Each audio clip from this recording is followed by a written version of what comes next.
Hi hello नमस्कार money blog को आपको स्वागत। आज करवा आम हांडी चिकेन। प्रथम गैस लगे गोटे माटी हांडी बसईदेवा। माटी हांडी में 300 ग्राम सोरिष तेल नहीं जावा 600 ग्राम पिज नहीं जावा भल कि जल्ला बिलाती पकेवा। बिलाती को पकेला काढ़ीदेवा गोटे ग्राइंडर मिक्सचर बाटापी। तापर आम 200 ग्राम अदा रसुण पेस्ट पकेवा और 2 केजी चिकेन आम पकईदेवा।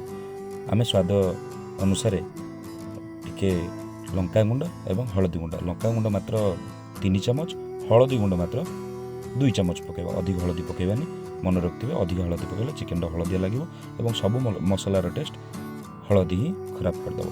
तापर आम जीरा गुंड एवं धनिया गुंड पकेबा। जीरा गुंड और धनिया गुंड मन रखि था 2 केजी चिकेन जेहेतु आप अदा रसुण पेस्ट पकई मात्र 100 ग्राम तो 2 चामच मात्र धनिया गुंड और जीरा गुंड पकेबा। धनिया गुंड जीरा गुंड पकई सारापर आम कि समय घोड़े छाड़ीदेवा। घोड़े देले घोड़े छाड़ीदे कौन होना तार जो मसला अंश एवं चिकेन आमिष अंशटा उड़ीज। तापर आम कि तेजपत्र एवं कंचा लंका पकईदेवा। तापर स्वाद अनुसार लुण पकई पुणी 2 मिनिट घोड़े रखीदे। 2 मिनिट घोड़े रखला तापर आम ओनियन और टमाटो जो मिक्स रखीदे पकईदेवा।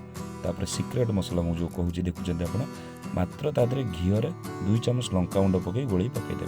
तापर 3 चामच दही पकईबे और शेष में डालचीनी गुंड टिके पकई तादे धनिया पत्र सर्व करदेवा। एबे चिकेन सरी जाइए। आपण मैंने देखुए बासुमती अरुआर एबे राइस हम।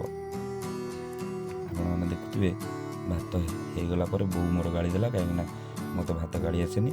एबे पिला माने खाया प्रस्तुत। भात चिकेन बढ़ा होगा। खाइला बेले मुझे कहली जे खाया पर मत टे वीडियो तुम कह चिकेन आ भात केमी लगे।